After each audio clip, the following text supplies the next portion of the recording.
Welcome to the Facebook Live that is being done on Muddy Paws Crime. This week is Pet Theft Awareness Week from the 14th of March to the 21st of March. I'm Molly. Hello, I'm Lisa, as a lot of you know, and we welcome today Gill and Nick, and thank you very much for agreeing to come on the live for us, and hopefully today we'll bring some results. Thank you. So to start off, what is your pet's name? She's called Flossie. What breed was Flossie? She is, we adopted her from the Dogs Trust, so we're not really sure what breed she is, but we think she's maybe a Border Terrier cross, but she's definitely Terrier in her there, and maybe a Border Terrier and a couple of other things in there as well. What age was Flossie? Or age now? She was 2.5 when she went missing, so she's been gone 6 months now, so she'll be 3 now. Okay. Was Flossie microchipped? She was, yeah. And can I ask what area that Flossie went missing from? She went missing in a place called Seaton Sluice in Northumberland, an area of sand dunes, a very large area of sand dunes, with sort of bushes and scrub area around. And we were walking there with her. We were actually, I had broken my leg a couple of weeks beforehand, so I was in a wheelchair. Nick was pushing me, and she wandered off into the bushes, and that was the last we saw of her. Something she'd done. We used to go to those dunes very regularly, and she often went off into the bushes, but she'd always come back 1, 2, 3 minutes later.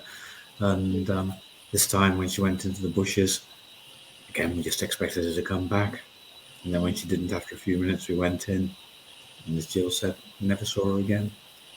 And did you feel like you were being followed at all, or was there a lot of people around? It was fairly busy, I think. We didn't have any sense that we were being followed.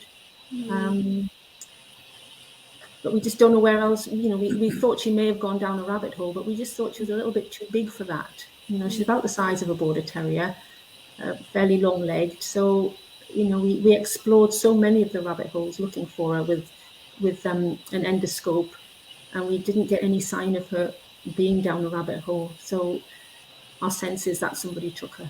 And we've got no history that we were aware of her going down rabbit holes. We'd never seen her go down one. We'd seen her interested, but never actually go down one at all, or even stick her head very far in. So it would be against sort of what we knew of her nature to have done it. And was you aware of any pet thefts in that area around the time? We were, after the fact, we saw some notices up saying that pet thieves operate in this area, which we hadn't seen prior to her going missing. So we do wonder if somebody had seen the fact that I was in a wheelchair, and so, you know, if a sort of maybe a bit of an easy target, because I couldn't go and look for her. Nick couldn't really leave me very long while he went and looked, because he did leave me just sort of parked in the wheelchair on the path and went looking. But so we wonder if maybe somebody had spotted an opportunity there. Yeah, I mean, if you don't have a dog stolen, it's not really something you look out for, is it? If you're being followed, or it never occurred to us that anybody would be interested in her, because, you know, she was a rescue dog. We didn't think she was of any great value, really. She's a bit like a Lakeland Terrier. She looks a little like a Lakeland Terrier, and we, you know, when we started to try and look for her on dogs for sale sites, we realised that Lakeland Terriers can fetch quite a lot of money. So maybe somebody thought she was a purebred Lakeland Terrier and worth some money, or they could breed from her. And did you contact the police? Were they helpful? We contacted the police fairly. It was about 5-6 days after she'd gone missing. We contacted the dog wardens in the first instance, and Dogs Trust, various organisations. So we did that right at the beginning. And then after a few days, then we contacted the police. And they were more than happy to listen, more than happy to give us a crime number, etc. But they made it clear that in reality, they weren't going to be sort of doing anything proactive to sort of find Flossie again. And was there like any CCTV nearby? I don't suppose sort of Sandy. Well, there's a story there, which is a bit of a sad story, but there wasn't CCTV exactly sort of around where she went missing, but we'd parked our car maybe half a mile further down the path. The CCTV cameras there. We tried for weeks, literally weeks, to get access to that from the council. They wouldn't answer any of our communications. And when eventually, I went eventually to the CEO and got local press involved, and they answered. They tried to look at the CCTV to see if anything was there, but in effect, it had been wiped by the time they actually had access to it. So it doesn't it was last a very very long, frustrating does it? experience. So sorry. What impact would you say this has had on your daily life and to your family? It's dominated our lives since it happened. Barely think about anything else, barely do anything other than try and find her or think of ways to find her. I mean, for the first, I don't know, few weeks, we barely ate, barely slept. It really has I don't think people understand when they take pets, the impact it has on you. It is just overwhelming, really. I'm left with, I mean, many of the days we're doing activities which we'd never ever have been involved in sort of prior to this, sort of staking out sort of houses which have been given to us, usually genuinely as potential leads. So Christmas Eve, we were sort of 4 hours till 11 o'clock at night in a house, outside a house, waiting for the owners to bring the dogs out, and it wasn't Flossie when it came out. We spent days doing that type of thing. So activities, that we're spending hours and hours doing, but then sort of more in terms of the emotions. I mean, it's just a deep sense of sadness for me. It just, obviously not every minute of every day, but just sort of every so often, just that reminder of what we've lost, what we had, what we lost. And one of the problems is, that it's so difficult for owners is that you don't have any closure, do you? So That's your mind exactly it. constantly, what's happened, where is Flossie? So many scenarios. It's awful, Yeah, so really, many really feel scenarios. for you. Yeah. And that And is the worst. Yeah, and this is what we want to try and get over to, police and government as well, to see the impact that it's having on families. Pet theft is so rife. They need to step up. They need to realise it's a nationwide problem. There needs to be more patrols. There's so many things that need to be changed. And, as heartbreaking as it is important that they visually see the impact that it is having on families. As well as trying to get Flossie and other dogs out in the media as much as possible, so everyone keeps looking for them. Was it a case of death by finding? You don't know, do you? No, that's it. Yeah. We do hope some, information may come forward, and we'll do our best to, share this video as much as possible. Yeah. So with obviously when Flossie went missing, did you put her on like lost dog groups? Have they been supportive to you? We did do that, and we've had a huge amount of support. We've got, I think, is it 6,000 plus 6,000 followers on Flossie's Facebook page, and they're hugely supportive. And we're just, can't believe the kindness people are showing to us and the dedication and bravery that they're showing in helping us to find her, like it's their own dog, really.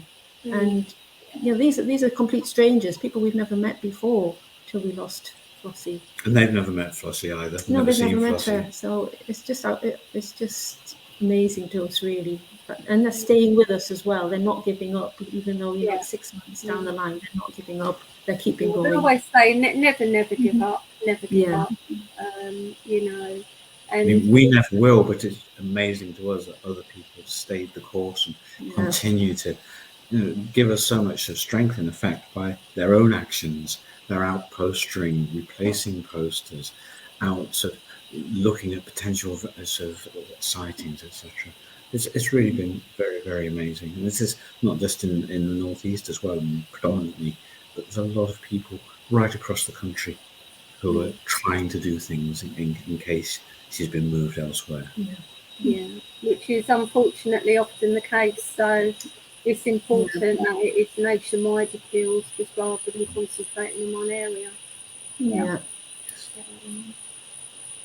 So with the, obviously you've mentioned about posters. Was your personal phone numbers put on the posters, or the lost dog groups, and did you receive? No, we made the decision to put my phone number on, my mobile number, and so that's been promoted everywhere on the posters on Facebook, etc. So it's very easily accessible to people, which of course has got its downsides as well. Yeah, I was going to say, obviously, I guess that you've had the hoax calls that most owners have had. We've had loads. I mean, 6 months on, we've had 2 today. Yeah. We very, very regularly, very, very regularly we get them. Most of them are, it's the wrong word, it's completely the wrong word. I'm going to say silly ones which just, they last for 30 seconds and people laugh down at the phone. They pretend that they've seen her and then they just laugh at you or say, yeah, well, she's dead. That type of thing. So we've had, I would say hundreds. Yeah. Hundreds of that kind of call at any time of the day and any time of the night. We've had a few which have been trying to extort money from us, sort of saying they've got her. And, I mean, we realise now it's standard stuff. Well, it's not standard. We know that other people in our situation are recipients of this kind of call, where they try to scare you into saying they've got your dog, they're going to kill it unless you give it, etc. So I've had a few of those. We've had some calls where people have said they've got her and they'll meet us with her. Of course, they never turn up.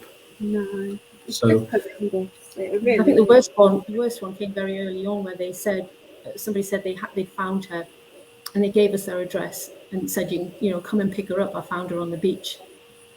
And we got to this address, and the man who answered the door didn't know what we were talking about. You'd just been given some bogus address as a joke. And this was early on, so it's just so hurtful. And then people would ring us up and bark down the phone at us, and it's just, you know, it might sound as though you can just brush it off and as being just silliness, but it does hurt quite deeply. Even the one we had tonight before we came on here, I think it was just kids messing around, but it's still, you know, you start off thinking, is this it? Could this be the one? And then they laugh or they hang up or something. So it always does hurt. It's just horrendous. I mean, me and Molly, we just can't understand. I can't even call them people that do this. No. You know, it's just beyond words. I don't understand how you can pick up a phone and call people that are in a really quite a vulnerable situation with a missing family member, because that's what pets are, and do that. It's just got no words with how. Yeah. We don't get it either. A few people have actually given us their number. So most of it is by no caller ID.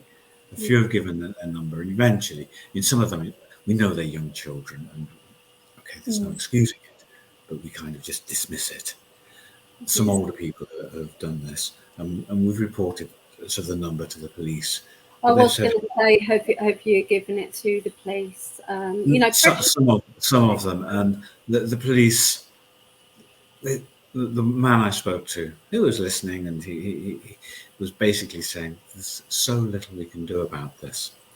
So he said, "We'll try and ring the number," and he did try and ring the number, and it didn't work. And he said, "You know, he's not going to be able to get the information he needed from the telephone sort of providers, etc. And again, he just sort of closed the case sort of pretty quickly. They weren't able to help us in that way. In the end, all I wanted was for somebody to speak to these people and say, "Do you realise the impact you're having? Think about your actions." That's all I wanted, but we couldn't even get that in effect. Yeah, I mean, I'm helping an owner at the moment with the police who's had some hoax calls, and you know, again, some of them are withheld, but others they have the numbers. Those police, though, did actually trace the numbers and actually go and speak to the children's parents.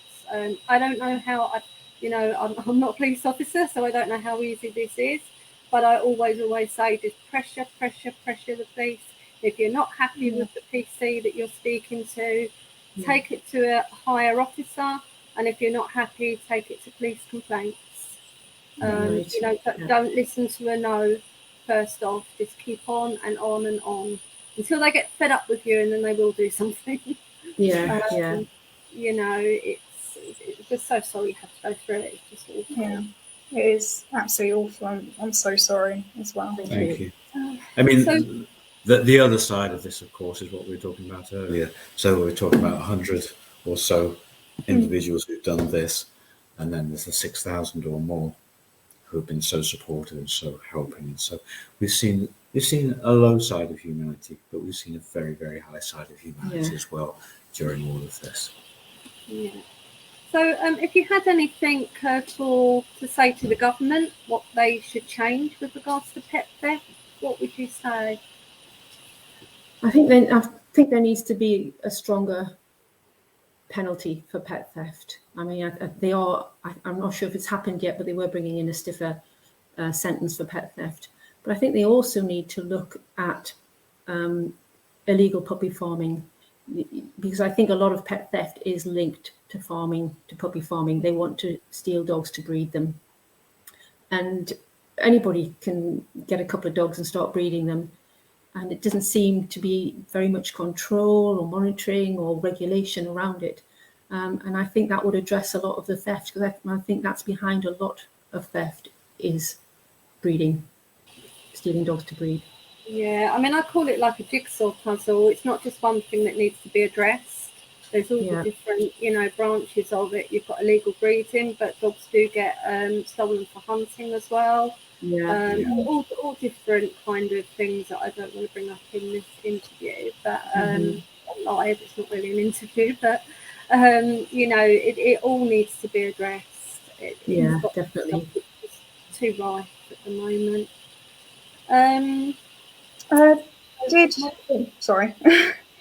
Did Flossie have like any distinctive markings? So if somebody saw her, that would tell them that that's Flossie.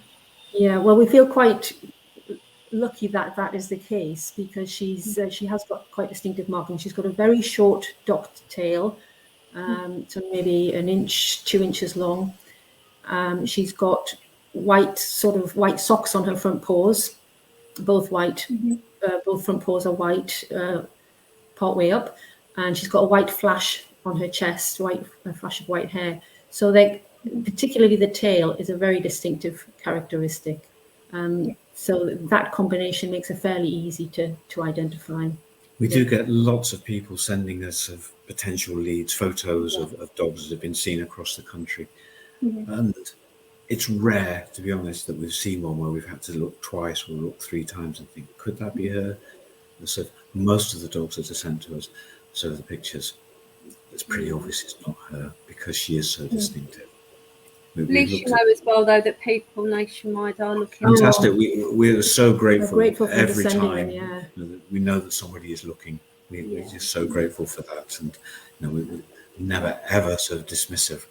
We'd always look at it. Of course we will. We'd always thank the person and genuinely thank the person. But just from the perspective of, it's relatively easy for us to know whether it might be her or not.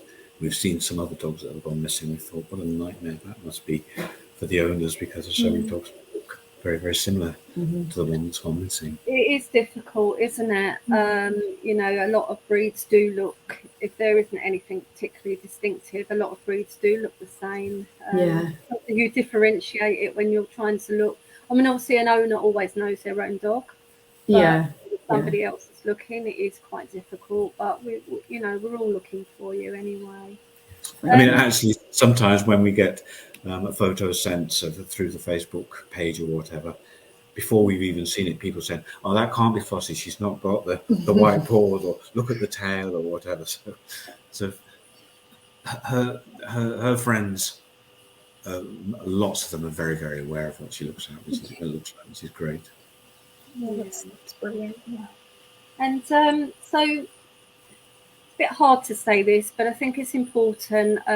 We always say you do have spies on groups. Even the thief might even be looking at the group, or may look at this video in future. So, if you had a message for the thief, what will you say? What do you want to say to them?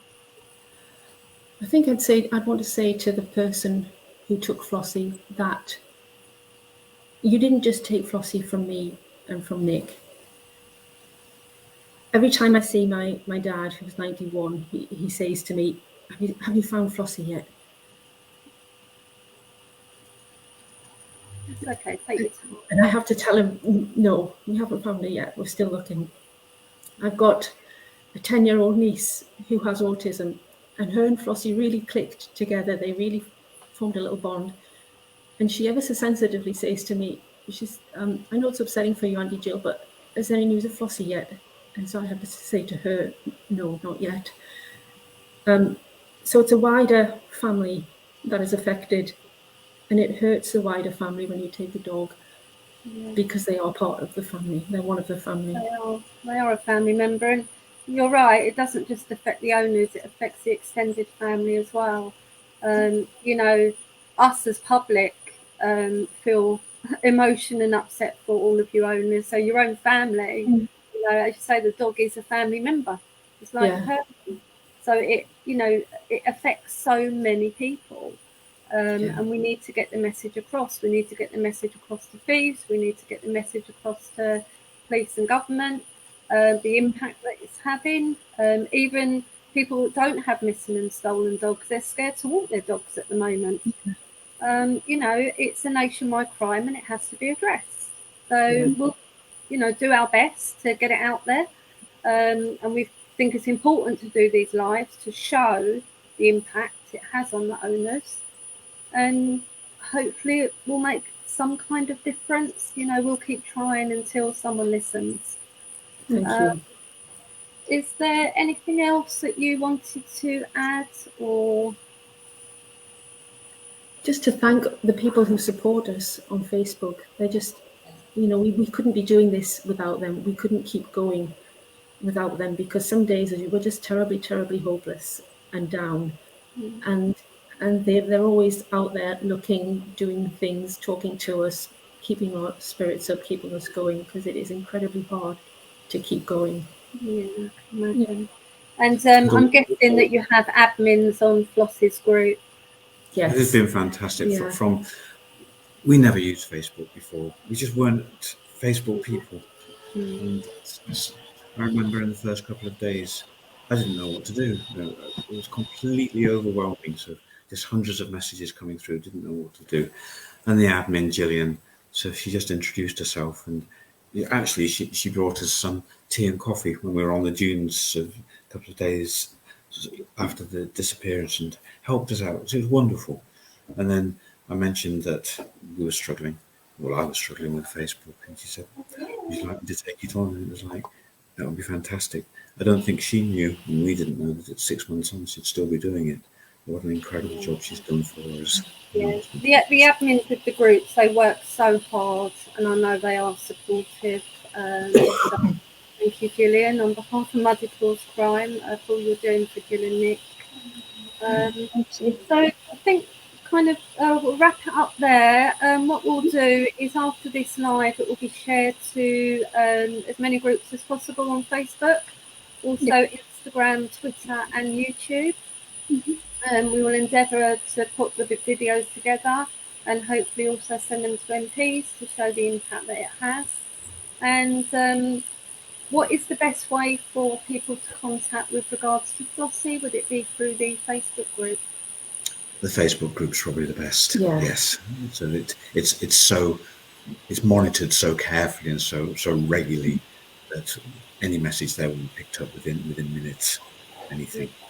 We do offer, if anyone also wants to confidentially contact Muddy Paws Crime, you're more than welcome to. We do have Crime Stoppers on board, so everything will be put through them to make sure there's no hoaxes. And obviously to yourself, Gill and Nick and Gillian will be told if anyone contacts us also. So we'll share where we can. Thank you so much for coming on. Thank you. And thank you for the fantastic work you do too. Not just for Flossie, but just on a more national basis. It's tremendous. And thank you. That's okay. We're here to support you anyway. Yeah. And our next live will be at 8 o'clock. That is with Julie, Handsome's owner. And I can't really say we look forward to seeing you all then because it's such a sad situation. But hopefully if any news can come from these lives, then, you know, it's rewarding enough for us. So thank you very much. Thank you. Thank you, Molly. Bye-bye.